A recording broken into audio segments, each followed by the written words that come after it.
Hello, YouTube podcast world. Good evening. Welcome to Chats with Baba. I'm your host, James C. Young, basically a professor of early childhood who has a love and care for all children, but especially Black children. And the purpose of the Lighthouse is to empower and educate parents of young Black children. Why? You are the first and foremost teacher in their lives. To inform you, to help you to be informed is to enable you to understand the early the early literacy and its importance as it relates to unlocking the natural genius in our children. Our children have genius in them. As their first and foremost teacher, you need to know how to nurture that and bring it out. Black children have untapped and underused gifts. What makes a difference is the quality of experience and exposure that lays the foundation, not for schooling, but it lays the foundation for life. Our goal is to strive from miseducation to education. Excellence is what we are aiming for. So today, as you see, we're talking about parenting. And it's important that you understand development, learning, and success in school, and what we must do in order to achieve that. And one of the things is that you'll see it's a full screen. Up on the left says, be focused. Now, children naturally explore things, okay? So you can't get them to kind of settle down to one thing as they are exploring. Understand the concept of exploring. What does this do? How does this work? What about this? What about that? At some point, they zero in on something.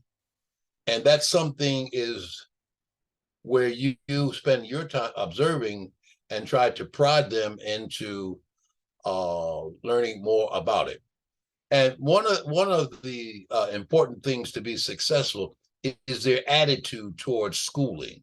Okay, their attitude. If you'll see there on the right, where it says attitude, and your goal is to help them to develop a healthy attitude.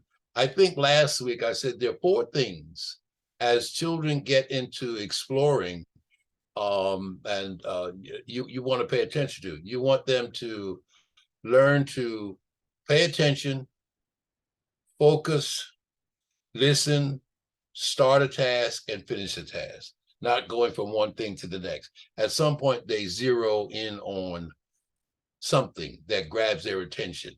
And in doing so, this helps them to develop an attitude or a habit. And you want them to develop healthy habits and a healthy attitude about learning.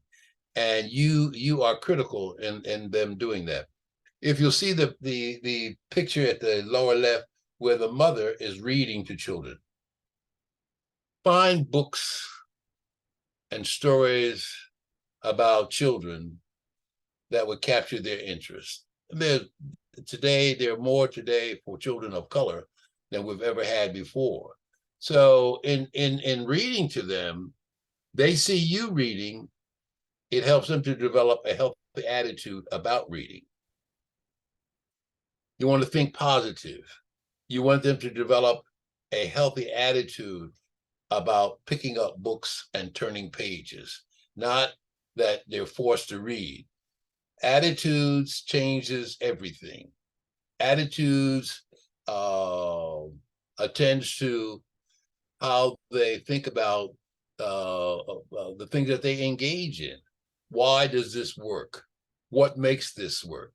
And as you are observing them, you know they will give you cues of where you can assist them.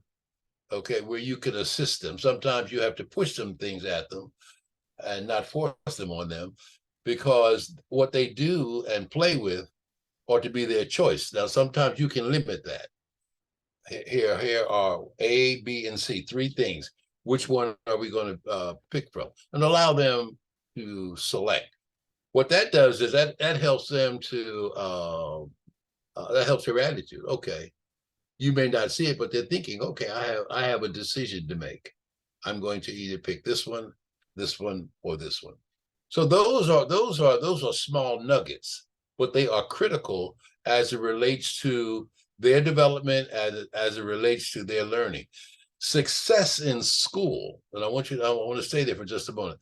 Success in school has a lot to do with the attitudes and the habits that children bring into the classroom. Okay, and those are learned from the manner in which you engage with them and spend time with them, talking about them, affirming them, affirming that they are developing. Their face tells you, by the way that you communicate with them, that your word of affirmation is one that makes them feel good about themselves.